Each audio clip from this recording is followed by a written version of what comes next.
It's just this entire. Oh, this entire road. So yeah, it made me. I didn't. Oh yeah, because I sat here at Cabinet, wasn't it? Or cabinet. And then they all had to sit at the back. Yeah. Obviously, neither of us will be at that. These aren't working. Well, not unless you want to. You might be live stream. We're all missing out. There I was. Yeah, I'm going to have the same. Not that I've got great to say. I should think not on Saturday, mate. And then trying to find what the recommendations were. One little line. Yes. I know. Policies. It's going to be sport. I'll be very careful what you say to Caribbean for me. It's going to It's be painful. It'd be painful. I thought that the result of Brexit going, Steve, even though 3 goals were scored. Yeah, I know, They yeah. weren't very good. That's what I said. So we knew that going. I didn't particularly appreciate Millwall fans singing about spastics. Oh, I've got a suggestion, Chris. Oh, That's what you did. I'm fine, how are you? Well, it's very Millwall. It's not, you know.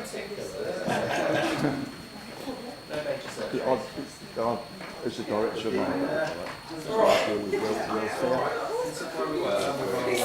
You've got kids, teenagers.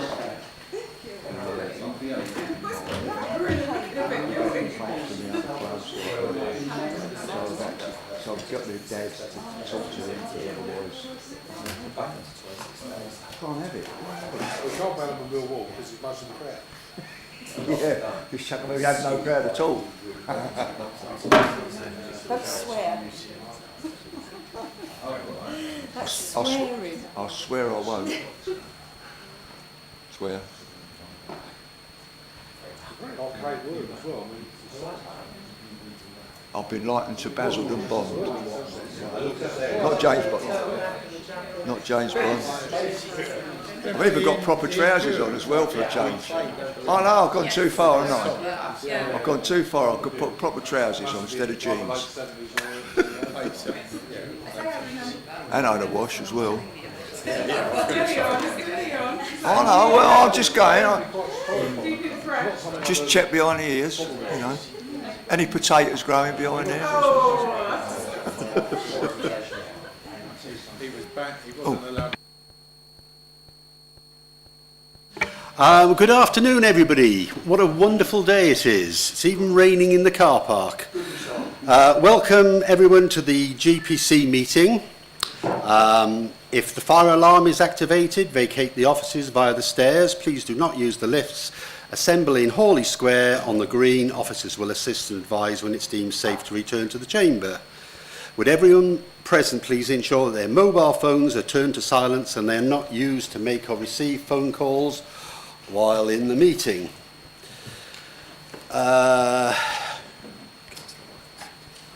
Sorry.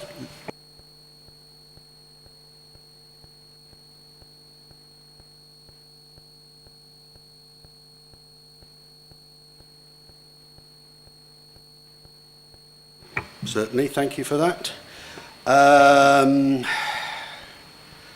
Please note this meeting is being live streamed for members of the public. The meeting will also be recorded and will be subsequently broadcast on the internet. Does anyone intend to film the meeting? Thank you. Go to H. Officers in attendance, Sonia Godfrey, Sarah Flack, Ingrid Brown, and Chris Blundell.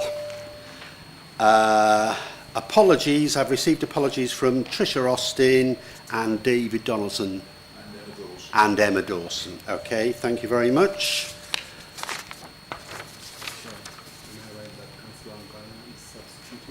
Oh yes, please. And Councillor Garner is substituting for Councillor Austin. Does anyone have any interest declaring the items of business on this agenda meeting?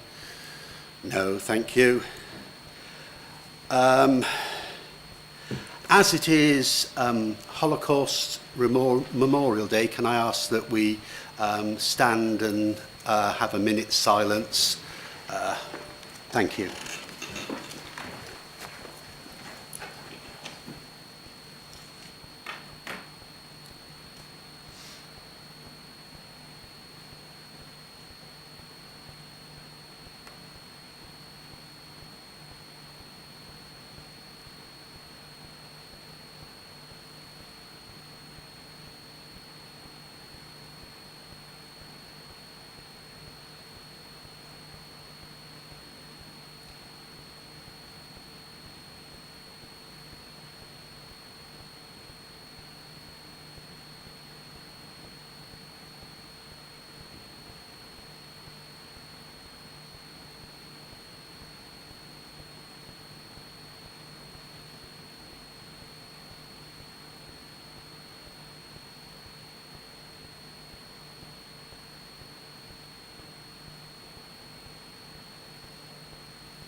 Thank you, everybody.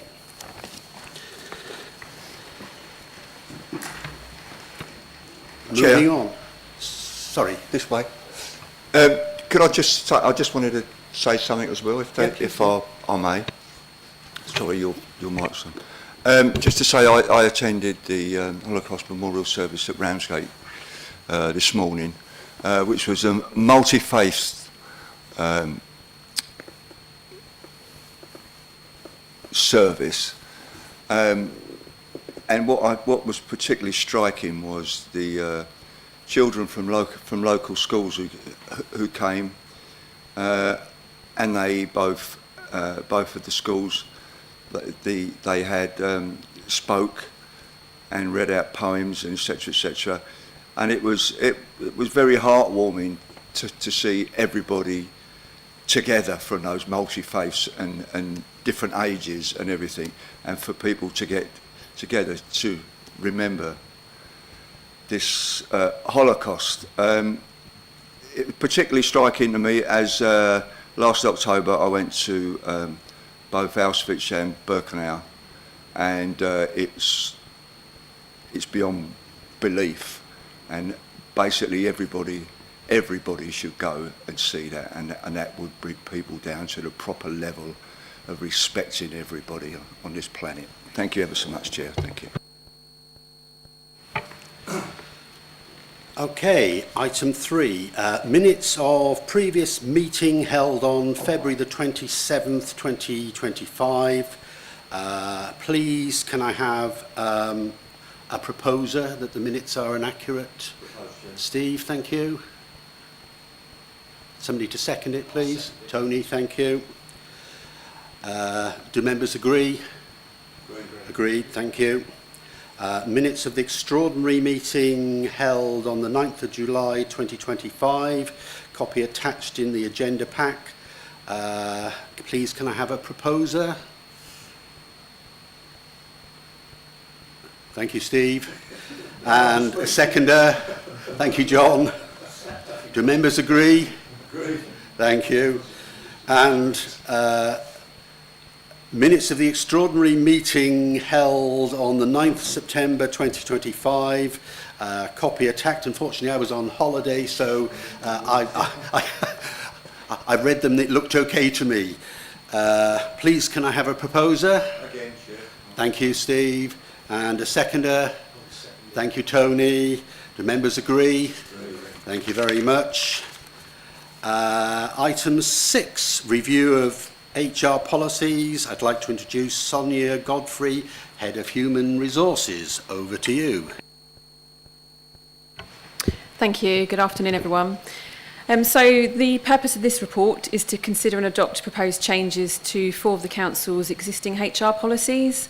The review of HR policies is a continuation of the HR policy review work that we've been doing and further supports recommendations made by the external auditor and the independent monitoring officer, with the aim of making HR processes more straightforward and reducing the potential for any risk to the Council. This report recommends to adopt the HR policies with effect from the 2nd of February 2026. A summary of reasons to support this recommendation is based on HR policies being essential for providing clarity and structure, and also provides clear communication between the Council and our employees regarding their conditions of employment. For background, with HR in-house and the outcome of the IMO recommendations, this has provided the opportunity for HR to review all HR policies and procedures, both current and new. A policy review highlighted that approximately 30 policies would benefit from being reviewed or developed, and these were prioritised in 2 phases. To support with this review, discussions were held with our corporate management team to support the agreed phases of the policy review work. And to further support this review, extensive research has been carried out to look at best practice, organisational needs, as well as considering the policies and procedures in place at other comparable local authorities. And to provide further reassurance, the revised policies have been developed with due consideration for the ACAS guidelines and any relevant legislation, plus consideration from an HR perspective around the practical issues that have emerged whilst operating within existing policies and procedures. So 4 policies were reviewed. The main changes to the proposed revised policies are as follows. So with regards to absence management, The main proposed changes are to change the notice for hearings to 3 days instead of 3 working days, and to amend the absence triggers. Currently, these are 3 separate episodes of absence in any rolling 6-month period, and 4 separate episodes of absence in any 12-month period. And we're proposing to change this to 2 separate episodes of absence in any rolling 6-month period, and 3 separate episodes of absence in any rolling 12-month period, with 10 or more working days lost due to absence in any rolling 12-month period. So there are some other minor changes to text and formatting and style, but they are the main changes within the absence management policy. With regards to the disciplinary policy and procedure, the main proposed changes are to remove the need for a trained investigating officer to carry out the investigation. There is no longer necessary, as all managers have now received mandatory training. Delegated authority to dismiss change from heads of service upwards to any employee on salary grade M or above. And 3 days notice for hearings instead of 3 working days. Investigations will usually be carried out by the line manager unless it is deemed inappropriate. It will no longer be mandatory to have an additional panel member at all hearings, and the investigation officer will not always be required to attend a hearing. Demotion or redeployment may be explored in cases of gross misconduct if deemed appropriate, and there are other minor text changes and formatting and style changes. Moving on to bullying and harassment policy and procedure, the main proposed changes to this policy are to expand on the definitions of bullying. It is proposed to include examples of a new section within the definition and examples of sexual harassment. The whistleblowing policy, the main proposed changes are to remove speaking up from the title because the updated draft policy refers to whistleblowing only. Add wording from the Economic and Crime Corporate Transparency Act 2023, which was effect from the 1st of September 2025. And this act makes the failure to prevent fraud a corporate criminal offence and emphasises the importance of whistleblowing in this context. Additional definitions linked to new policies, and there are also minor text changes and formatting and style changes within policy. So, relevant issues from a corporate perspective, it is important that the Council's HR policies are updated and reviewed as they provide clarity and consistency in managing employees, thus ensuring legal compliance and best practice, whilst establishing fair practices and promoting a positive work culture within the Council. These revised policies aim to make some of the Council's key employee relations processes easier to follow and understand, thus increasing openness and transparency. As previously highlighted, new and revised HR policies support recommendations made by external audit and the independent monitoring officer, with the aim of making HR processes more straightforward and therefore reducing the potential for any risk to the Council. So just to highlight, the majority of these revised policies only have minor changes to wording and or definitions. With regards to the absence management policy, we recognise that Council's absence is higher than average, and this is to be expected given the Council has an in-house waste and recycling service. However, with the significant cost in absence, we are proposing to change the current absence triggers in order to encourage early conversations with employees around absence and identify any potential issues and or concerns. To further support this change, we have been criticised by our unions for not dealing with formal issues in a timely manner. So we are proposing to reduce the number of days' notice for sending out the invite and additional documents for disciplinary hearings to 3 days as opposed to 3 working days. And this will still exceed the statutory requirement of 48 hours notice needing to be given to employees. Recommendations from Overview and Scrutiny Panel are deemed not applicable on this occasion. With regards to alternative options, during the review process, all available options, of course, have been considered organisationally as well as legally, with options discussed and agreements sought by our corporate management team. To further support this narrative, the Bradford Factor absence scoring system was considered. This is a widely used scoring matrix for managing absence. However, after much discussion and to achieve the objective of reducing our overall absence rate, the decision was to go with our proposals. To further support our need to reduce the number of days' notice for the invite to formal disciplinary, absent review hearings consideration to 3 and 4 days as opposed to the current 3 working days was discussed. However, did not feel it was agreed that moving to 4 days would make enough difference with regards to dealing with matters in a more timely manner. The draft policies that are attached as annexes within this report were agreed by CMT before commencing a 30-day consultation period with staff and our trade unions, both Unison and GMB. During the consultation period, feedback was received from staff and Unison. We had several questions and feedback on the proposed changes to the triggers in the absence policy, which were mainly around different working groups and the inability to work from home if feeling unwell, and consideration for employees with disabilities. So these have all been considered, and the consultation feedback highlighted that the policy already had absence triggers within it, and we were simply proposing to change them. The proposed changes are to support early conversations with our employees to ensure their health and well-being are being looked after, and that any attendance issues due to sickness can be discussed early. The discretion within policy already existed, and there is also a section that talks about disabilities. Therefore, following discussion and review of the feedback, it did not result in any significant changes, and only some minor changes in wording were applied to the revised policies. So the final version of the policies are attached to this report for consideration, and if agreed and adopted by the General Purposes Committee, these policies will go live on the 2nd of February. So with regards to corporate implications, from a finance and resources perspective, the approval of these policies has no direct financial or budgetary implications. The decision to reduce absence triggers was made with consideration of the cleansing services, higher than average sickness rates, and the resulting overspend on agency budgets. So implementing the new sickness triggers will equip management with additional resources to decrease sickness and promote improved workplace attendance. From a legal and constitutional perspective, the Council has a statutory duty under the Employment Rights Act 1996 to act as a fair and reasonable employer, and the proposed suite of policies supports the Council to meet its obligations regarding procedural fairness and the protection of employee rights. The proposed amendments to the bullying and harassment policy also support the Council in relation to its public sector equality duty. There has been appropriate consultation on these policies with staff and trade unions, and officers have carefully considered the results before making the final recommendation. So in accordance with the public sector equality duty, councillors must ensure that any equalities implications arising from the decisions sought in this report are given the necessary regard. So Part 3 of the Council's Constitution sets out the role of the Council's General Purposes Committee. And decisions in relation to staffing are non-executive, and accordingly they are matters that should be considered by the General Purposes Committee. So with regards to the Council's policies and priorities, the report relates to working efficiently in line with the Council's corporate policies and priorities.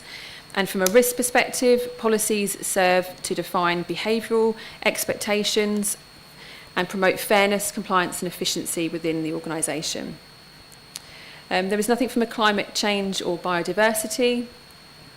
And with regards to equality and equity and diversity implications, members are reminded of the requirement under the public sector equality duty to have due regard to the aims of the duty at the time the decision is taken. So the report relates to elimination of unlawful discrimination, harassment, victimisation and other conduct prohibited by the Act. And a revised equality impact assessment has been completed for absence management policy as part of this policy review process, which can also be found attached to this report. So there are no particular equalities implications arising from the remaining policies, which do not constitute any significant amendment from earlier policies. So attached are 5 annexes detailing the policies and procedures, plus equality impact assessment in relation to the absence management policy. And the report has been signed off by both Ingrid Brown as our Head of Legal and also Chris Blundell as Director of Corporate Services. Thank you. Do members have any questions or comments? John? Thank you, Chair. This may be a naive question, but last week at a briefing, we were advised that all council staff have, if sick, have 6 months full pay, 6 month half pay as a contractual entitlement. My query is that Annex 1, Section 5.1, that's page 24, makes, and I've just managed to flick off of it, sorry, manages it makes reference. It says you can self-certificate for the first 7 days of sickness absence, but for the purposes of statutory sick pay, absences of more than 7 days, etc. So I wonder if you could just clarify why statutory sick pay is relevant if that's not a normal consideration for a council employee. So legally, everyone's entitled to statutory sick pay. The occupational sick pay tops up your statutory sick pay. So all employees get statutory sick pay. It's the occupational sick pay that's the 6 months full pay, 6 months half pay, which is further down in the policy under the sick pay section. Thank you, Sarah. That was the logic I'd wondered, but it's good to know. Thanks. Thank you. Helen.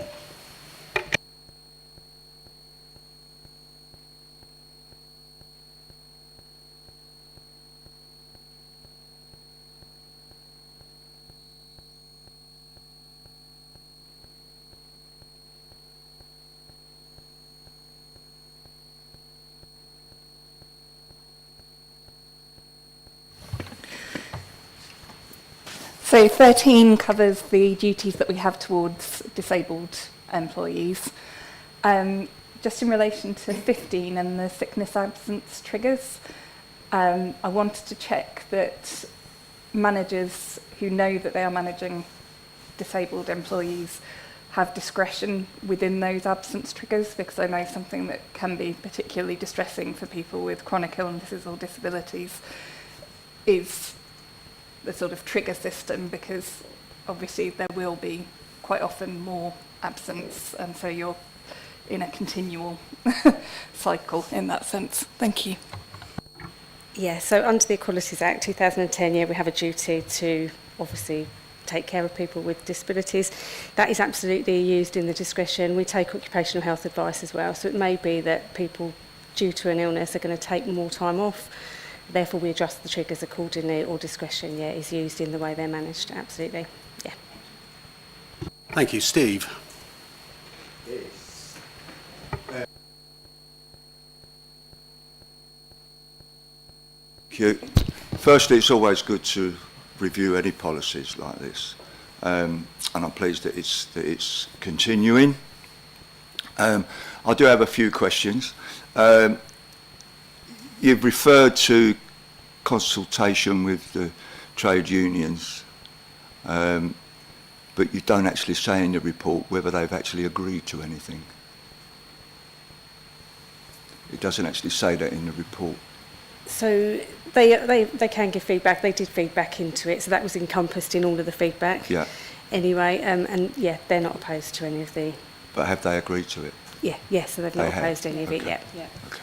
All right. I wasn't being facetious, but it just didn't say that. Right. I just got a couple of questions in relation to when I can find it.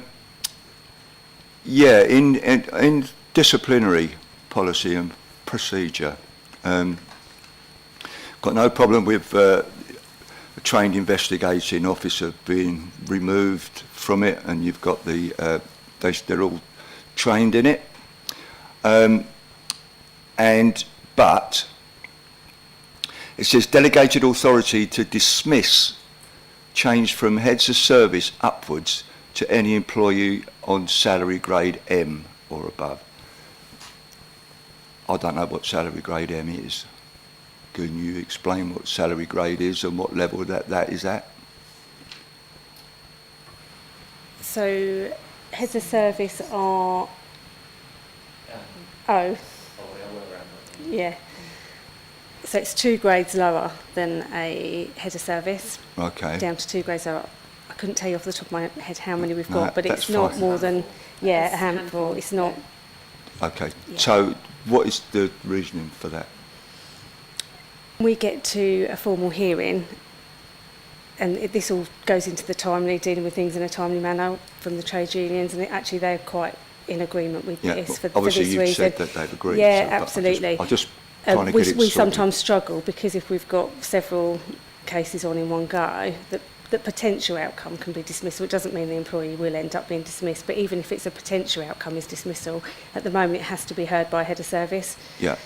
So this just gives us that little bit more scope in terms of dealing with things quicker, so that we can hand that down to somebody at M grade or above. So going from M, James Bond, it's going from M to they then get an appeal to head of service, Yeah, that would be the case. and then is there a further appeal, or is that just one appeal?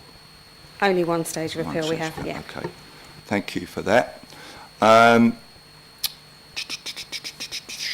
Yeah, I'm not concerned about the 3 days' notice for hearings. I understand that, and that's good. The only concern I would have if they're notified on a Friday. That doesn't really give them to, you know, while they're off camping somewhere or whatever, they're not going to think about a disciplinary coming up on a Monday or something. Funny enough, that was raised by the trade unions, and we have said wherever possible, it's very rare that we would send a pack out on a Friday, and if we did, we would allow longer if that were the case. Yeah, we still have that discretion. Okay, So, yeah. that's fine, that's fine. Thank you very much. Councillor Robin, just had a quick look at our salary estimates. So just to give you an idea of the types of role that are at grade M, we've got the strategic planning manager, planning applications manager, housing strategic and project managers, private sector housing manager, committee services manager, asset development manager, and a coastal and engineering manager, and open spaces manager, and a few others like that. But you're talking senior managers just below head of service level. Okay. So, can I come back, Chair? I'm sorry, I have my mic on still. So, thinking about the waste services, does that work there? So, have you got M's at waste services? No, there isn't actually in that department, but quite often it would be taken out of service area if we get to that point and we need somebody to... I mean, usually it's the line manager that holds the disciplinary hearing, but obviously in that service area we quite often have to go out if there's more than a few cases at one time. But shouldn't it be, you know, just me being pedantic, but shouldn't that be the same for everybody? You know, either you've got a policy that works for everybody or you haven't, and there's a point that doesn't work for everybody. So I would just raise in that, because I think that might become an important part sometime or other. Because if it was me on the receiving end, I would want to know then why am I being treated different to other people in the offices. I suppose just to say that there's nothing in the policy that requires it to be in your line management, and in fact often it's better if it's not, for all sorts of reasons. So that's not a change. It's just that there's no difference in the application of the policy. You don't know in reality who's going to be hearing any disciplinary hearing. It's about availability and consideration of, you know, who might be suitable in the circumstances which are often very sensitive, and for all sorts of reasons it might be appropriate it's out of the service area, in fact. Yeah, but there's no difference in the application of the policy. It just so happens that there isn't an M, but there is above, so you could still have you just wouldn't have anyone on that grade within that service area. Does that make sense? Linda. Thank you. You said that when people go off sick, they're offered an option to work from home. Would there be a time limit before you reviewed that situation? We don't offer the option. We know it happens that sometimes obviously people say I'm not well enough to come into the office but I can work from home, and then the manager will make the decision if they feel they are well enough. Our advice from HR is absolutely to ask them the same questions you would if somebody wasn't working from home. You know, do you feel well enough that you can still carry out your duties and do your job, that kind of thing. So, and we appreciate that some service areas don't have that, and again that's why we've kept the discretion within the policy, because you might expect some service areas that work outside in all weathers, for example, to potentially have more absences. Thank you. They're very beautiful and shiny policies, and I'm sure the Chief Exec and the legal officer and the 151 understand them. we must have staff who would find these policies fairly difficult to comprehend. Is there any way we could have a simplified policy, a one-page, ideally, a flow diagram, something would allow people perhaps with literacy problems who would be able to access it? I'd like to create a bit more work for you.